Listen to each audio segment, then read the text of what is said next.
ગરબાડા તાલુકાની આંગણવાડી કેન્દ્રમાં ગંભીર કુપોષણગ્રસ્ત બાળકીને યોગ્ય સારવાર અને પોષણ દ્વારા સુપોષિત બનાવવામાં સફળતા મળી. દાહોદ જિલ્લામાં બાળ આરોગ્ય ક્ષેત્રે એક પ્રેરણાદાયી સફળતા પ્રાપ્ત થઈ છે, જેમાં આઈસીડીએસ શાખા હેઠળ ગરબાડા તાલુકાના આંગણવાડી કેન્દ્રમાંથી ગંભીર કુપોષણગ્રસ્ત બાળકીને યોગ્ય સારવાર અને પોષણ દ્વારા સુપોષિત બનાવવામાં સફળતા મળી હતી. સીએમટીસી ગરબાડા ખાતે ભે ગામની પીએચસી પાટિયા અને આંગણવાડી કેન્દ્ર ભે-2ની 18 મહિનાની બાળકી રાઠોડ હિયાન્સીબેનને 13/11/2025ના રોજ ગંભીર કુપોષણની સ્થિતિમાં દાખલ કરવામાં આવી હતી. દાખલ સમયે બાળકીનો માત્ર 7 કિલો 150 ગ્રામ વજન હતો અને 84.5 સેન્ટીમીટર લંબાઈ હતી.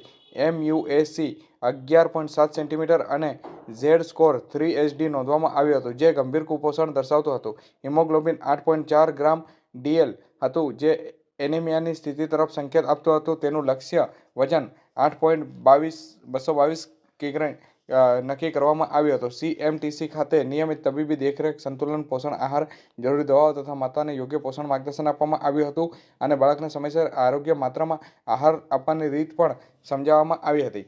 નિયમિત મોનિટરિંગ અને સંભાળના પરિણામે ડિસ્ચાર્જ સમયે હિમાંશીબેનનું વજન 8 કિલો 400 ગ્રામ નોંધાયું હતું. MUAS 12.3 સેન્ટીમીટર અને Z-સ્કોર 1HD સુધી નોંધપાત્ર સુધારો થયો હતો.